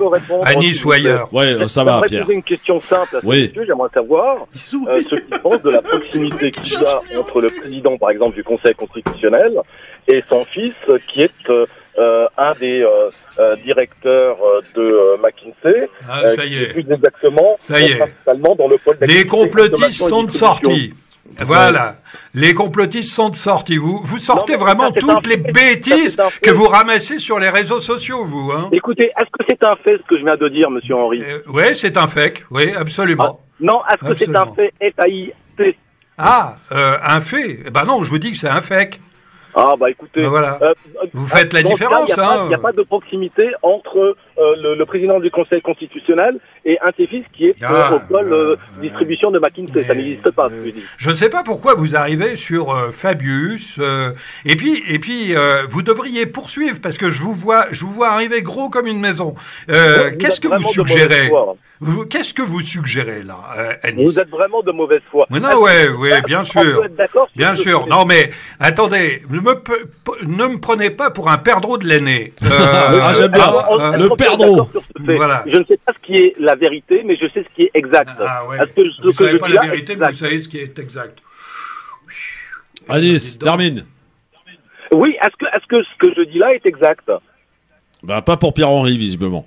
Mais je m'en fous vous êtes. Mais attendez, qu'est-ce que c'est que pourquoi vous ramenez Laurent Fabius dans cette histoire? On parlait du cabinet McKinsey. Ouais. Moi, je vous ai posé une question, cher monsieur. Ouais. Est-ce que ce que je dis est vrai? Mais en quoi Laurent Fabius, président du Conseil constitutionnel, est responsable, le cas échéant, de la profession de son fils? Enfin, c'est n'importe quoi, monsieur. Bon, vous parlez en même temps. En tout cas, on a bien compris que voilà, pour toi, Anis, c'est un scandale d'État. Le fait de faire appel à des cabinets conseils tels que McKinsey, mais pas que, hein, bien entendu, dans cette affaire, pour parler d'APL, pour parler de chômage, pour parler de la stratégie vaccinale, on a fait appel donc à des cabinets de conseil. Voilà, on a un peu abusé sur le principe et c'est bien dommage. Et on a abusé des cabinets, oui, Tarac, oui, c'est encore gratuit ça. Allez, dans un instant, on va lâcher un petit peu l'affaire. On va voir. Oui, il faut pas se lâcher dans les cabinets. Est-ce que cette affaire pourra peut-être venir perturber le fin de mandat d'Emmanuel Macron?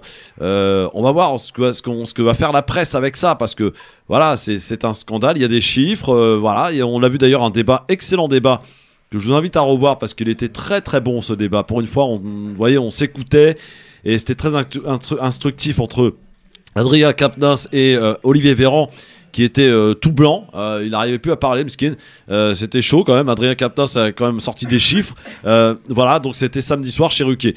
Dans un instant, de foot, il sera question, amis auditrices, auditeurs. C'est le jour J pour les équipes maghrébines. L'Algérie, le Maroc, la Tunisie ou encore l'Égypte peuvent et vont se qualifier pour le mondial de foot au Qatar au mois de novembre. C'est assez historique. Je crois qu'on n'a jamais eu 4 équipes maghrébines en mondial, en participation mondiale. Est-ce que vous y croyez? On en reparle dans un instant. Vos appels au 01 40 33 9000 et on sera en direct sur Facebook. Christophe Le Grand Forme. À tout de suite. Le LGF, les amis, le LGF, c'est pas que de la politique aussi, quoique le foot et la politique parfois ça se mélange un petit peu. Quoi? Oui, il y avait un leader, tiens, c'est moi qui vais poser une question pour le quiz. Il y a un leader politique, il y a maintenant 50 ans, qui disait que le sport, c'était la continuation de la guerre par d'autres moyens. Oui. C'était qui? Allez. Churchill? Non. C'était un leader, avant, au moment de la guerre froide. donc à l'Est. J'étais pas né. Donc, Khrouchtchev. Non, c'était Staline. Erich Honecker. Erich Honecker. Il était quoi allemand Oui, allemand, l'Allemagne de l'Est. Erich Honecker. Allemand de l'Est. Bon. Ouais, bah, c'est Honecker. normal avec toute Honecker. l'histoire de dopage qu'il y a eu Alors, là-bas. on s'en fout. Foot, maintenant, en direct sur Facebook. Christophe Le Grand Forum. Aujourd'hui, c'est le jour J. C'est la fête, les amis. Et c'est une place pour le mondial qui se déroulera au Qatar au mois de novembre prochain. On a la possibilité d'avoir 4 équipes maghrébines dans la participation de cette Coupe du Monde. À savoir l'Algérie qui rencontre le Cameroun. L'Algérie a gagné 1-0 à l'aller au Cameroun. Donc ça devrait être à Blida. Vous savez que c'est l'effervescence parce que ça fait longtemps que les Algériens n'ont pas retrouvé leur équipe nationale à Blida aujourd'hui. Il y a énormément de monde. Le stade va être plein. Et il va falloir ne pas perdre et surtout éventuellement marquer des buts. La Tunisie qui a fait une belle opération aussi en battant le Mali 1-0. Match retour en Tunisie ce soir. Ça va être la fête. Le Maroc qui certes a fait qu'un match nul un partout mais ne devrait faire qu'une petite bouchée de la RDC ce soir. Ça va être un peu plus compliqué à mon sens pour l'Égypte qui a certes gagné chez elle 1-0 face au Sénégal. Le match retour a lieu au Sénégal et les Sénégalais qui sont détenteurs de la Coupe d'Afrique n'entendent pas ne pas aller au Qatar. Donc le match va être très difficile. Donc si vous suivez un peu mon raisonnement, pour moi l'équipe qui va avoir le plus de difficultés parmi les 4 annoncés, c'est l'Égypte. T'es d'accord avec moi mon Pierre ? Oui, c'est possible. Je vois bien qu'il y a une pression énorme, parce qu'une attente aussi énorme dans chacun des pays que tu as cités. Voilà. Après, c'est que le meilleur gagne. Je pense que le Maroc va se qualifier, que le Sénégal va se qualifier. Et j'ai quelques questionnements sur l'Algérie. Quels sont tes questionnements, Pierre, sur l'Algérie ? Mais non, mais cette équipe est quand même dans un moment faible. Donc voilà, saura-t-elle se remettre de son Algérien, venez l'affronter, le Pierre-Henri, parce qu'il vous attaque là. Hein, amis algériens, ne vous laissez pas faire. L'Algérie va le faire, mon ami. Mais je vous le souhaite que l'Algérie le fasse. Pas moi, je suis pas algérien. Oui, mais simplement, l'Algérie est dans un moment faible. Et l'équipe d'Algérie est dans un moment faible. On peut pas la juger. Après avoir eu une passe extraordinaire où ils ont remporté combien ? 36 matchs, je crois. Presque, 36 matchs. 36 matchs. Ouais, mais on rappelle ce qui s'est passé au Cameroun pendant la Coupe d'Afrique. Voilà. Et donc la Coupe d'Afrique, est-ce que ça va avoir laissé des traces ? C'est toute la question à laquelle on pourra répondre. Ils ont gagné au Cameroun, qui était la bête noire de l'Algérie. On le rappelle d'ailleurs. Ils ont gagné 1-0 au match aller. Qui ça ? L'Algérie. Oui, d'accord. Mais le Cameroun n'entend pas se laisser battre. Alors il y a tout de suite un auditeur qui veut te répondre, mon Pierre. Évidemment, tu connais. Évidemment, les Algériens sont là. Allô, bonsoir. Bonsoir Christophe, bonsoir Tariq, Henri, à tout le monde. Bonsoir. Bonsoir. Alors, qu'est-ce que tu as à dire à Pierre-Henri là, qui s'inquiète de l'équipe d'Algérie ? Non, je voulais déjà passer un big up à Tarek pour ce qu'il fait. C'est très très bien, là, à Porte de la Villette et tout. Là. Merci beaucoup. Et monsieur Henri, nous, les Fennecs, on va attaquer le Lyon ce soir. Oui. Et voilà, parce qu'on a un gros coach. Belmadi, c'est vrai, c'est un très bon. Déjà avec lui. Et ce soir, à domicile, c'est presque réglé. Voilà. Il y aura peut-être 10 minutes de 50-50. J'ai jamais vu de Fenech manger du lion, moi. Hein. Oui, ça va, Pierre. Ça va commencer ce soir. Il a dit j'ai jamais vu de Fenech manger du lion. Ça va commencer ce soir. Voilà. On va voir. Ouais. Parce que c'est le Ramadan qui arrive, donc on a faim. On a faim. on a faim de victoire et de qualification. Ouais. Du coup, j'espère que tous les pays du Maghreb vont passer. Exact. Ça va calmer le people et voilà. Merci en tout cas et bon match pour ce soir, c'est 21h30. Alors il y a quelques interrogations en l'occurrence pour le Maroc parce que le Maroc, mon cher Pierre, il y a un problème dans les vestiaires. Il y a un problème avec coach Vaïd. A priori avec certains joueurs, est-ce que ça va avoir un impact? Normalement non, hein. On rappelle quand même que la RDC c'est l'équipe la plus faible. Hein. Mais tu décryptes le Wahid, toi parce que je l'ai entendu, Coach Vaïd. À la télévision. J'avoue que j'ai eu du mal à comprendre où était le problème autour d'une histoire de pénalty. De communication avec le vestiaire, enfin voilà. Oui, mais les grandes équipes. Mais c'est vrai que ça serait quand même une grosse contre-performance que le Maroc n'aille pas au mondial. Sénégal, franchement, honnêtement. La Tunisie peut y aller ou pas, Pierre? La Tunisie va y aller? Je pense que la Tunisie peut y aller, oui. Ouais. Toi, t'es sceptique juste pour l'Algérie, en fait, c'est ça? Bah, surtout pour provoquer. Ah ouais, voilà. Provoquer, voilà. Oui, c'est ça, t'inquiète pas. Et ça a bien marché. Oui. Alors, ce soir, est-ce que Tarak, il pourrait y avoir 2-3 points de plus pour Zemmour ce soir? Parce qu'il risque d'y avoir du monde sur les Champs-Élysées si les 4 se qualifient. Malheureusement. En l'occurrence, les 3. Malheureusement, j'en ai bien peur. Malheureusement, j'en ai bien peur. J'en ai bien peur et les gens se rappellent qu'ils sont algériens, tunisiens ou marocains uniquement que quand il y a du foot, mais quand il y a des vraies crises sociales ou des crises humanitaires ou des crises politiques dans leur pays, on ne les voit pas. C'est pas leur pays, au passage. Pour la plupart, ils sont français. Mais ils sont français, ils sont nés ici. C'est leur parentèle qui est née ailleurs et ils n'ont jamais mis les pieds dans leur propre pays. Tu ne peux pas décider pour tout le monde qui est quoi. Ouais. Moi, regarde, je te le sors. Tu me sors quoi? Alors, on le voit en vidéo, c'est quoi? La binationalité, ça existe et il faut la respecter. Il y a des gens qui sont italiens, français et allemands. Il y a des gens qui sont canadiens, français, japonais. Et c'est une richesse. Il y a jusqu'à 3 nationalités. Mais justement, il faut travailler sur l'amitié des peuples. Mais il y a un truc qu'il faut que tu captes. Quand ces pays vont mal, qu'est-ce qui se passe? Indirectement, ça nourrit l'immigration clandestine et ça nourrit aussi beaucoup bon, je rappelle qu'on parlait de déstabilisation. Oui, mais malheureusement, comme tu as dit, où vas-tu, où je vais, il m'a dit que tout simplement si ça va faire gagner 2-3 points, moi je préférais en fait plutôt. Mais arrête de parler de Zemmour. Mais c'est lui qui m'a parlé de Zemmour. Il m'a dit que ça va faire gagner 2-3 points. De lui répondre.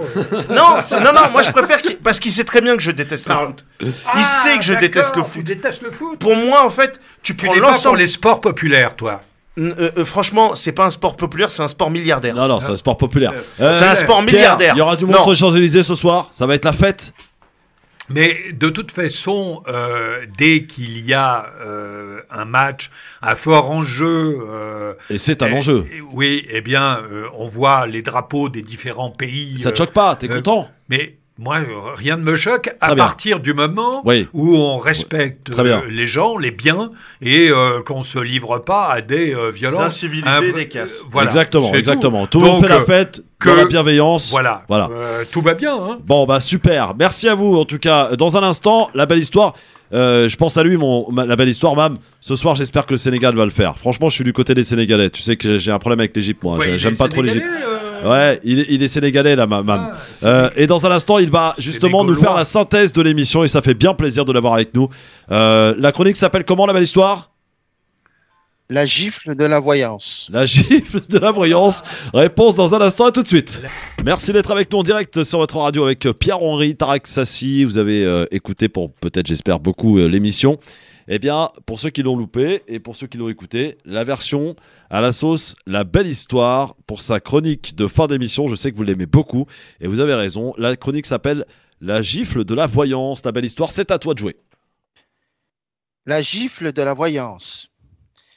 Nous voilà arrivés à la conclusion de ce grand forum qui débute avec une gifle de notre prince de Bel-Air où notre Tarak Sassi tient debout pour dénoncer toutes les injustices politiques, sociales et sociétales. Tarak est si mal aujourd'hui qu'un autre poids lourd, Jean-Marie Bigard, lui conseille de prendre de la camomille et non de la cocaïne décarbonée, un bon café offert par Christophe. En parlant de carbone, on préfère Zemmour consumé politiquement au carbone 14. Zappons, comme dirait l'autre, et c'est une autre